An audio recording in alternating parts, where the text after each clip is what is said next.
said, I knew from day one that the establishment would never accept me. Now that, of course, was true of Kier Hardie, who fought various battles, and he went to the House of Commons the first time wearing a deerstalker hat.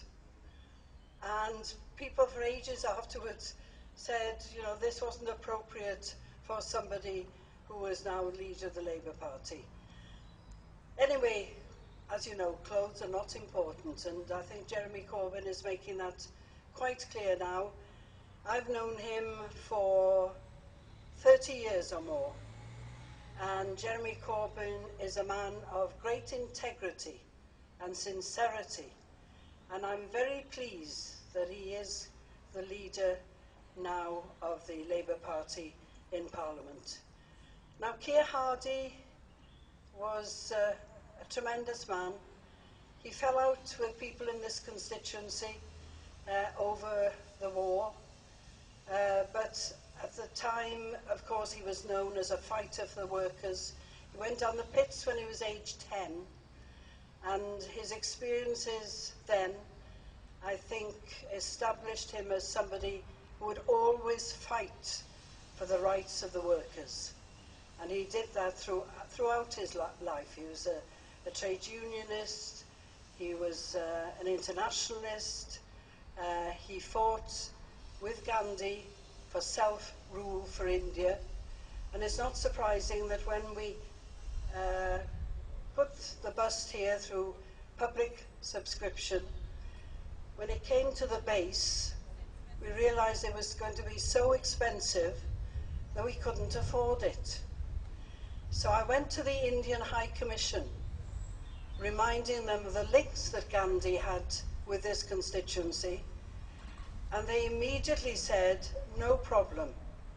And they sent the granite for the base from Mumbai in India to Southampton. And that's what we've got here as well.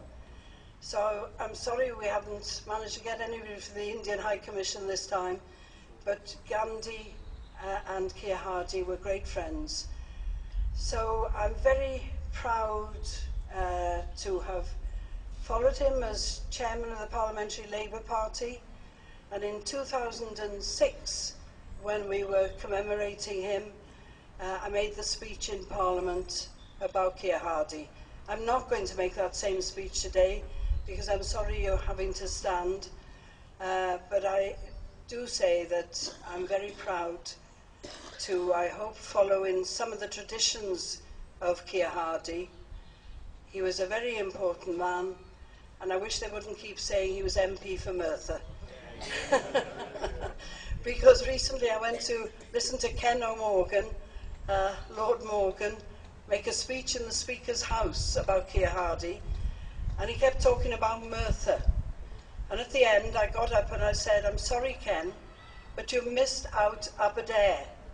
He was the MP for Merthyr and Aberdare. And Ken, I don't think, likes being corrected in public, but then he said, oh yes, I'm very sorry, I should have said Aberdare. So they have to be reminded of that all the time.